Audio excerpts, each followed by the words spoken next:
Elle prend même pas le temps de charger son poing, c'est juste sa part en fait. On peut admirer le magnifique visage de Maui qui est complètement déformé ici. Vous êtes sur la chaîne de CEO et aujourd'hui on se retrouve pour la 7ème analyse d'animation. Pour rappel, mon métier c'est animateur 3D et à travers ce format, j'essaye de vous transmettre ma passion pour l'animation et le savoir un peu plus technique qu'il peut y avoir autour. La dernière fois on avait parlé de la série Arcane, aujourd'hui on revient sur du long métrage avec Vaiana, le 56e classique d'animation de Disney.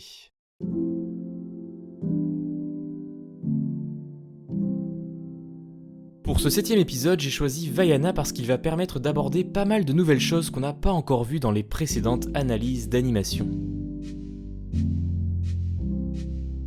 On est parti pour analyser ce petit Vaiana. Bon, on va parler de l'animation dans le film Vaiana. Si je dois commencer par un truc, je pense que c'est le traitement graphique de l'eau dans ce film. Donc on va prendre cette scène avec Vaiana qui fait un top là avec la vague, parce qu'en fait dans les making-of, cette scène elle est décomposée, donc on va vraiment pouvoir comprendre comment ça marche. En fait, on a une première passe où les animateurs vont animer une forme simple qui peut se déformer et faire un peu ce qu'on veut, et ils vont comme ça pouvoir gérer facilement l'interaction entre Vaiana et cette forme simple. Ensuite, vous en doutez, on envoie l'animation de la forme de vague au département effets spéciaux qui vont rajouter toute la simulation de fluide autour de cette forme pour avoir des éclaboussures et des giclées d'eau qui fassent naturel selon comment la forme bouge. Et enfin, il reste à gérer le rendu de l'intérieur de la vague, et pour ça c'est une autre simulation de fluide. Et pour cette simulation là, en fait, c'est assez original, ils ont cherché à avoir le même rendu que si on mettait de l'eau dans un sac plastique et qu'on secouait le sac jusqu'à avoir des bulles qui se forment dans l'eau. Et faire tout ça, c'était pas possible avant ce film, donc vous avez peut-être vu passer l'info, mais en fait Disney a dû développer un outil juste pour la gestion de l'eau, un outil qu'ils ont baptisé Splash. Ils étaient pas très inspirés, mais ouais, le rendu est là, ça fonctionne bien. On a cet autre exemple avec la scène avec bébé Vaiana. Donc si on redécompose, on a voilà la forme simple qui vient faire l'animation, ensuite les premières simulations de fluide,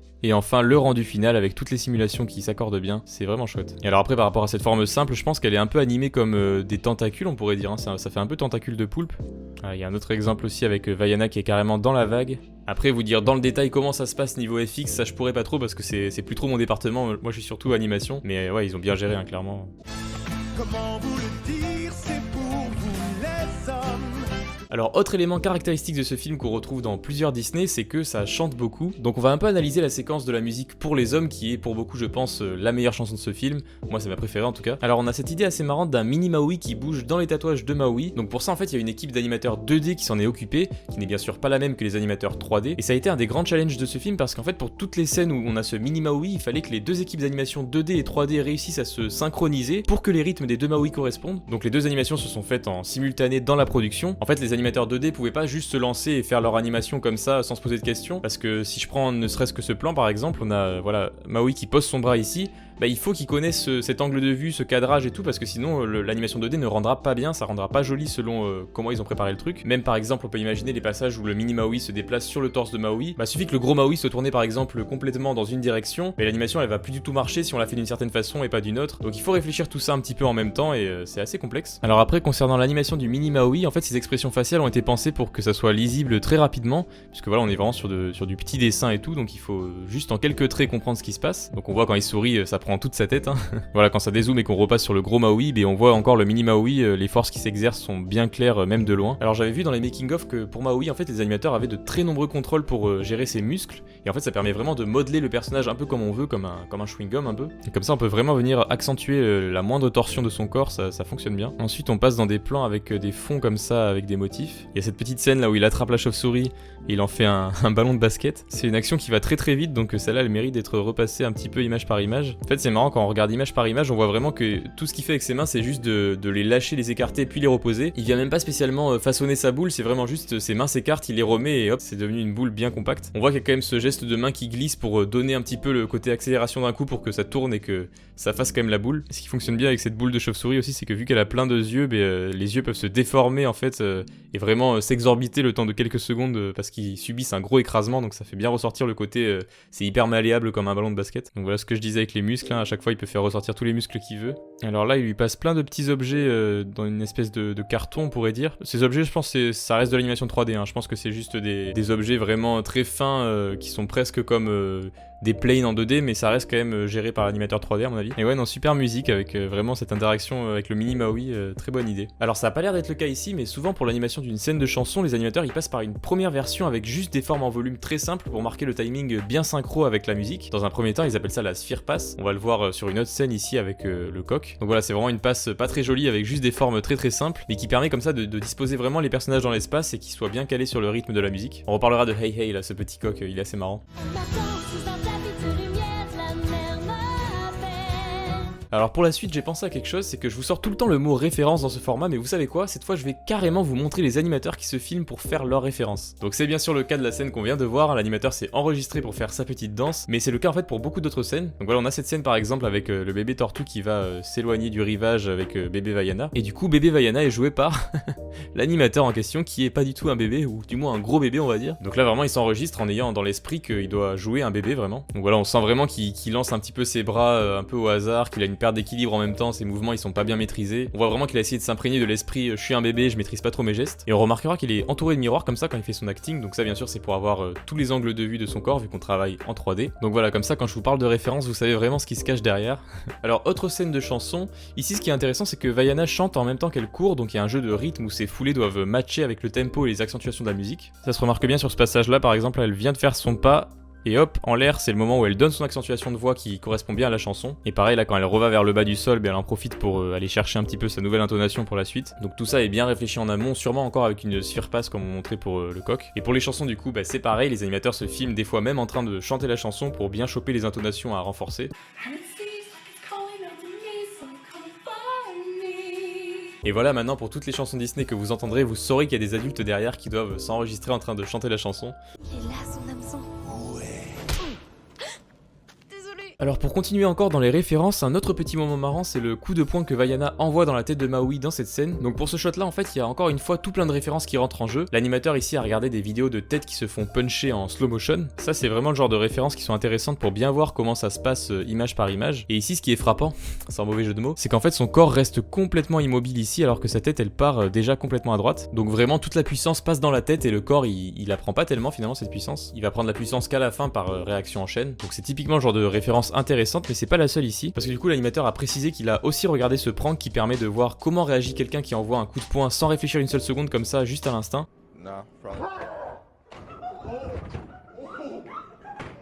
Donc ça pour le coup niveau position du corps et tout, on voit pas grand chose sur la vidéo, mais ça donne plutôt des idées de timing là pour le coup. Donc on voit qu'il y a un petit temps de réaction et que ça part après très vite. Et après autre chose intéressante à observer dans ce plan, c'est que l'animateur a ajouté plein de petits gestes de main comme ça à la fin de l'anime de Vaiana. Et ça c'est une idée qu'il a eu en fait grâce à la comédienne de doublage qui fait la voix de Vaiana en VO. Elle a souvent rendu visite aux animateurs et apparemment elle s'exprime en bougeant beaucoup ses mains. Donc là l'animateur a décidé d'injecter cette caractéristique dans son animation. Et sinon pour parler de l'animation en elle-même, donc on voit que ça se passe en quelques frames, Vaiana est surprise. Tout le corps de Vaiana se tourne sauf sa tête. Le point part vraiment très vite, on a même pas le temps de voir un petit peu le geste de recul, elle prend même pas le temps de charger son poing, c'est juste sa part en fait. On peut admirer le magnifique visage de Maui qui est complètement déformé ici. Et on a ce posing de fin comme ça très marqué avec vraiment la mâchoire de Maui qui est décalée, qui est vachement protubérante. Et ensuite du coup le passage de fin avec Vaiana. Et on voit que l'animateur a bien respecté ce qu'on disait par rapport au torse, hein. Le torse ne suit qu'après et il bouge très peu, hein. Il garde globalement son posing, il se décale un petit peu mais il garde son posing. Là où la tête est passée d'une position de face à une position complètement tournée. Et du coup après on a Vaiana qui fait tous ces petits gestes de main inspiré du coup de l'actrice. Donc un plan que je trouvais assez rigolo à analyser. Il faut bien mieux briller, comme le trésor d'un pirate abandonné. Alors ensuite on va passer sur la chanson du Tamatoa, où il y a aussi pas mal de choses à regarder. Ça aussi c'est perso une de mes chansons préférées de ce film. Alors voilà le Tamatoa. Bon déjà la première chose que je vois c'est ces deux yeux télescopés comme ça qui permettent de jouer avec eux, de les faire rebondir à gauche à droite, et du coup de jouer vraiment avec des gauches-droites de la tête qui viennent de désynchroniser les yeux. Alors le Tamatoa, le défi de ces plans là, c'est qu'en fait il faut réussir à le rendre dansant, gracieux, tout en gardant cet aspect massif et imposant qu'il a, parce que c'est une créature gigantesque. Et en plus il se déplace non pas sur des pieds comme les humains, mais sur des espèces de pattes, presque des pinces on pourrait dire. Donc voilà, on va essayer de trouver du contraste comme ça avec des pattes qui sont toutes droites pendant que les autres sont complètement arquées. On voit que ces grosses pinces dont la silhouette se détache bien, elles vont venir habiller un peu les gestes, elles vont venir un petit peu montrer ce que fait le Tamatoa en avance. Et ensuite il va pouvoir des fois se pencher pour laisser apparaître sa belle carapace brillante comme ça. Et voilà, même si on est sur un personnage globalement assez grossier dans ses formes, on voit qu'il a quand même pas mal d'éléments pour le rendre intéressant et riche dans son animation. Grâce aux images par image, on peut voir quand sa tête comme ça se décale et que ses yeux sont en retard là. Et quand sa tête atterrit dans sa position finale ici, hop, les yeux se tapent le freinage.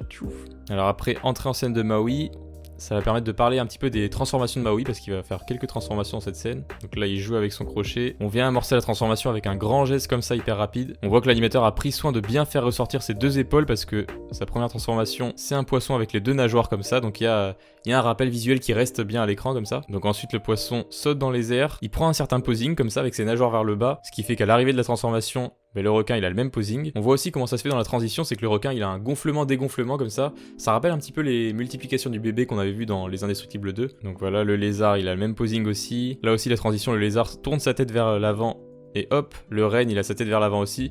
Donc le renne, si vous l'avez pas reconnu, c'est une référence à Sven de Frozen. Hein. Voilà, il passe par 2 autres transformations et il garde toujours son expression de visage. Donc en fait on a toujours un élément visuel marquant qui reste quand même malgré les transformations, donc on n'est pas perdu. Et ouais, du coup assez sympa cette scène de transformation là. Dans cette scène aussi on voit qu'ils ont joué avec le rythme de la musique pour faire certaines choses intéressantes. Là sur ces 3 accentuations de la musique, il donne à chaque fois un coup à Maui.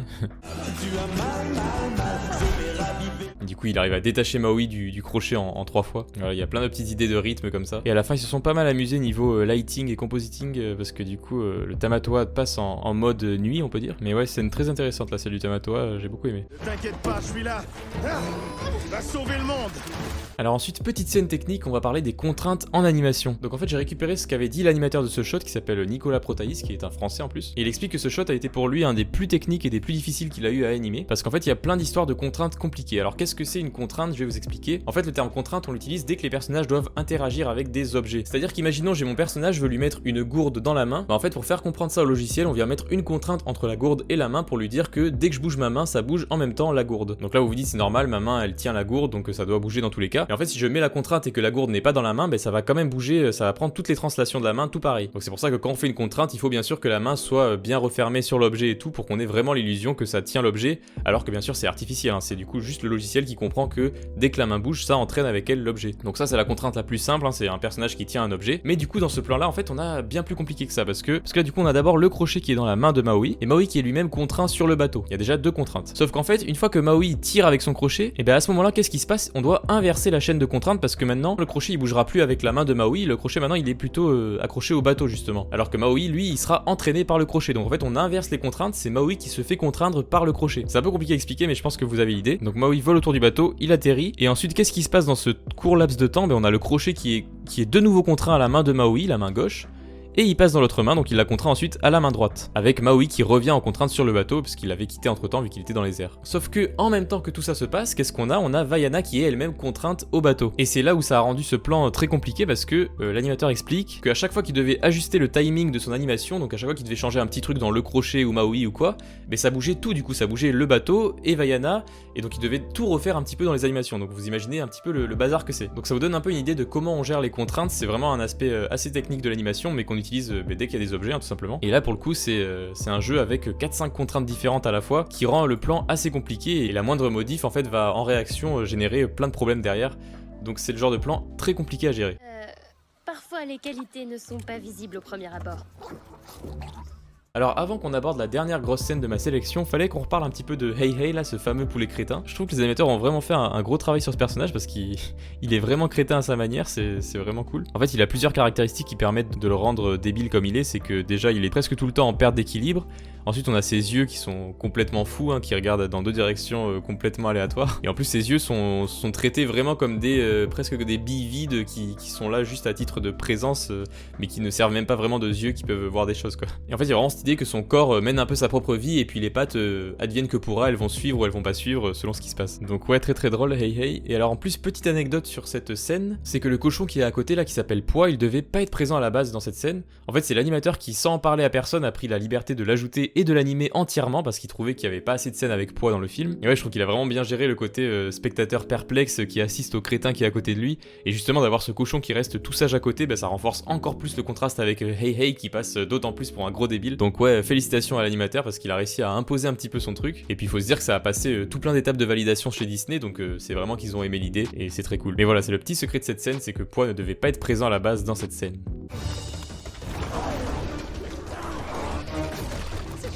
Et du coup on va passer à la dernière scène de ma sélection, c'est, on pourrait appeler cette scène Maui vs TK on pourrait dire. Cette scène elle a lieu juste après le passage des contraintes que je vous ai parlé avec le bateau. Et il y a quelques trucs intéressants à voir. Bon, déjà on peut voir la transformation en baleine là. Quand on regarde au ralenti on comprend vraiment les forces qui s'exercent, on sent que tout le poids se concentre dans le centre de la baleine. Ça vient créer comme ça toute une énorme vague. Alors pour TK ce qui est intéressant c'est que on a ces expressions qui ressortent vachement puisqu'il a des gros yeux enflammés, une grosse bouche enflammée au milieu d'un corps globalement noir ou très sombre. Et du coup ça contraste beaucoup et on voit tout de suite les expressions de colère généralement qui s'expriment. Aussi, vu que c'est un personnage titanesque là pour le coup, il prend tout l'écran et la plupart du temps on va pas voir son corps en entier, je crois qu'on voit peut-être même jamais son corps en entier dans le cadre. Et du coup il faut réussir à trouver des silhouettes comme ça qui se détachent bien malgré qu'on n'ait pas l'entièreté du corps. Et donc voilà, là on voit qu'on laisse autant d'importance à voir comment sa main se positionne que son expression à droite. Il y a des trucs comme ça intéressants à regarder dans des grosses silhouettes de titans comme ça. Ensuite on passe sur ces plans où Maui se déplace en lézard sur le corps de TK et TK essaie de l'écraser. Donc là je pense la référence qui me vient en premier à l'esprit c'est